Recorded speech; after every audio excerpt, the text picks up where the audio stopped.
I wonder how many people realized that, like, today was the day that we envisioned, and I don't mean this in a good way, but I remember everyone talking about that press conference. That press conference when we saw Klay in a different jersey. So how did it feel for everybody? Terrible. Did it? Yeah, terrible. And I saw the link on our show thread earlier this morning, and then I clicked on the first clip, and I saw him in his white shirt, and Klay looked good, and he didn't look necessarily happy yet, but... Well, he's Klay. Exactly. He's kind of a, Looking at Klay in the white shirt, he looked good, and then looking at the Maverick logo behind him, I had to close out of it. Yeah, you did. And then I saw the next clip, and I opened it, and I saw him again, and I had to close out of it. So I actually haven't heard anything that he had to say, but I've seen the clips, and it hurts me. All right. I told you months ago, I told you that I would not be ready for this moment, and I don't think I'm ready for it. Well, and by the way, I don't want to get dark here, but if we were going to compare Klay Thompson's free agency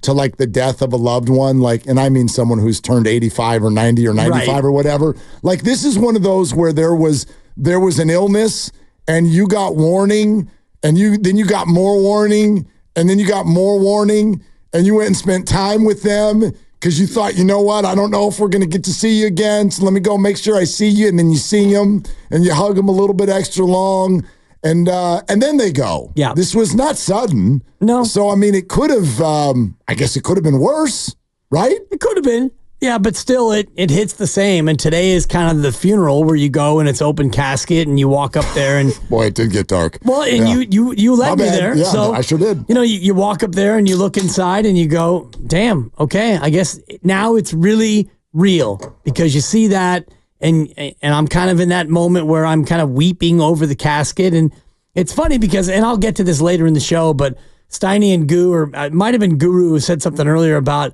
well, yeah, now we're all going to be Mavericks fans. Oh, hell no. No. I root against the Mavericks. I root against Klay. And that's the way this goes. Yeah, I get what you mean. I don't root for bad things to happen to Klay. Sure. But I don't want him to have playoff success. I don't want him to get a fifth ring. No chance. Yeah, no, I'm with you there. Yeah, no. I don't know that I could wish a ring for any other team. There's no team out there other than the Warriors where I'm like, I hope they get a ring. Well, someone's going to have to win it. Yeah, exactly. And it's very probably not going to be the Warriors, so I understand that, but I'm not like pulling. Well, don't be Dallas and don't be the Lakers. Anybody else? Fine. I'd much rather Dallas than the Lakers. Always. For me, no, you're right. It's close, though. Yeah, is it? Yeah. I mean, is it like I'd rather the Kings than the Lakers for sure? I'd rather Memphis, OKC, Minnesota, whoever James Harden is playing for, Clippers, whatever. Whatever. Yeah. That's just a rule. Yeah, that's a rule. Of course. All right, you want to hear some of it? I guess. Klay Thompson. And by the way, I'm not ready. Well, 888-957-9570. How'd it feel? Today's the day we all sort of like negatively dreamed about, right? Oh, God, that press conference. The negative dream's called a nightmare. Thank you. I had some bad ones last night. I've had some really weird ones lately. I don't even want to tell you. I'll tell you off the air. What's going on? I don't know. Is there something out there? Is it a time of year? I don't really believe in any of this cosmic stuff or whatever, but I don't know, right? Is Mercury in retrograde or exactly. what is something? Is something going on? I had a couple of bad ones. I'm hearing this from a lot of people. Like dreams are getting wild out there, and I usually don't remember my dreams at all. Yeah, and even if I do, it's one of those where you wake up and you're like, "Oh God, that was wild. I should write it." Gone. Exactly. I can't remember it anymore. Last night, I remember 2 of the 4 for sure. I remember one that was like a day and a half ago. Dude. And I never do that. And I'd like to unremember it right now. Oh, my God. All right, here's Klay. What did it feel like to leave the Dubs, dude? Probably a little disappointed at first, but then as time goes on, you have a lot of time to reflect and you realize what you did. They can't take that away from you as far as the championships records are meant to be broken, but the impact you have on a community and all that will forever live. And sometimes, breakups are necessary to do what's right. And I'm not the first athlete in the NBA to go through this. I did grow up in Portland, and I remember when Scottie Pippen came to the Blazers, that was like the biggest day of my life. And I'm not saying I'm Scottie, but they were right there against the Lakers, almost won a chip. So I take a lot of inspiration from past athletes and how their careers might have gone, astray when they either left the team or joined a new team. And some guys thrive, and I look forward to just kind of being rejuvenated here and playing a lot of good basketball left in the tank. You know what line got me? What line got me is when he said, sometimes breakups are necessary to do what's right. That was the one, like, I hear this, and the number one emotion is, dude, good. If you're, like, you know what I mean? If you're happy, then I want that for people. Certainly people that we've spent our whole lives rooting for, or his whole career, I should say. I don't think anybody's got anything against Klay Thompson. I don't even know what that would be. You can sort of disagree with how he reacts to things or feel like you wouldn't react the same way. I even have some of that, but I'm not him. He's a different person. Those are his reactions, his life, his career. And I've always felt that way. This is why I defended Kevin Durant when the world was calling him a cupcake. I'm like, if he wants to be here, he gets to be here. That's the deal. That's why the first word of the whole thing is free.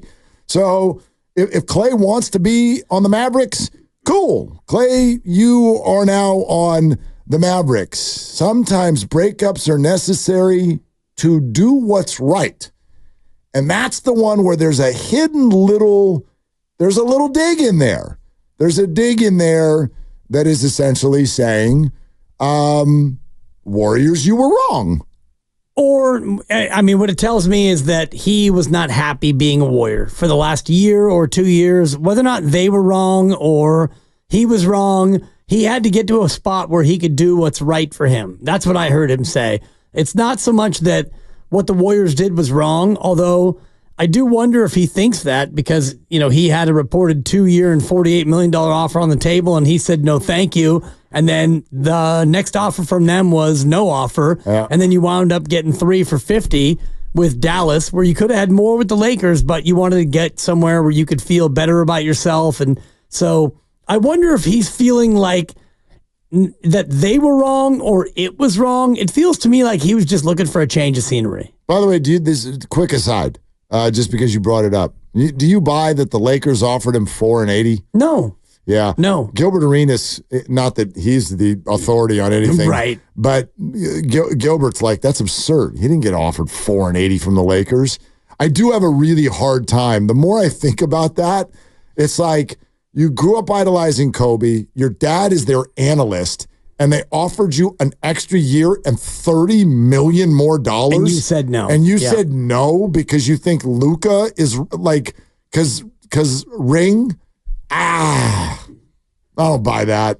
I don't buy that 4 and $80 was on the table from the Lakers. Yeah, we'll have to ask people who are closer to the situation to see if that actually was a thing. But that was the reported offer. And, what we know is that he signed for 3 and $50 after turning down 2 and 48 with the Warriors. That tells me that either 2 and 48 wasn't there, which is probably true, but also he needed a new change of scenery because what had happened here was bad for his mentals, and now he has a chance to go, and he doesn't have to be a Splash Brother anymore. He can just be Klay Thompson. This is a quote. I don't know if it's in any of the stuff that we've got right here in front of us, so I'll just read it to you. Quote, there were times last year it was tough, where it wasn't as joyful as it had been in the past. It's nice to shed that and get a whole new fresh start.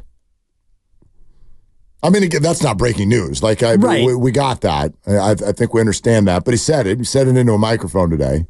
So there's that. Right. And I think that goes beyond just the way he played. It goes to his role. It goes to the Draymond situation with, hitting Nurkic. And it goes to the Jordan Poole era. And I think it goes to a lot of things with the Warriors. Not winning is a lot less fun than winning.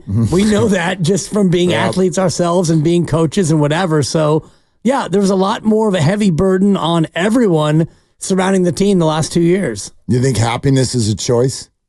It is, absolutely. Yeah. Absolutely. I deal with that every day. And, I wake up as getting to be an older guy, and I've got a baby, and I've got a job and a mortgage, and I've got everything that everyone else has. And some days I start to like allow myself to go down that negative rabbit hole of, dude, I'm old, and I'll never You're run not old, by the way. No, but you start to think about all the things that you'll never do again. Like, I will probably never run a marathon again, and I'll never run a 5-minute mile, and I'll never do all these things that I used to do. You ever going to have a baby again? Maybe. Crying out loud. Yeah, if luck will I noticed shine that you didn't upon bring me. that up in the first 3 or 4 things you mentioned. My role models are Robert De Niro and Al Pacino. And Tony Randall, rest in peace. He got one last one in before he passed, but that's one of the things that I may do again. But there are things that you can't do again, and you start to think about, like, will I ever wake up and not be in pain in some way again? And you start to think about all the negativity that surrounds you, and then you can choose to be happy, right? You can. And you kind of inspire me to that, because you're a pretty positive guy. I appreciate that. And you do look at the bright side, and you've been through some dark times, and yet you still come in with that. I mean, you try, and you do a good job of it. I try. But things affect you. Things around you affect you.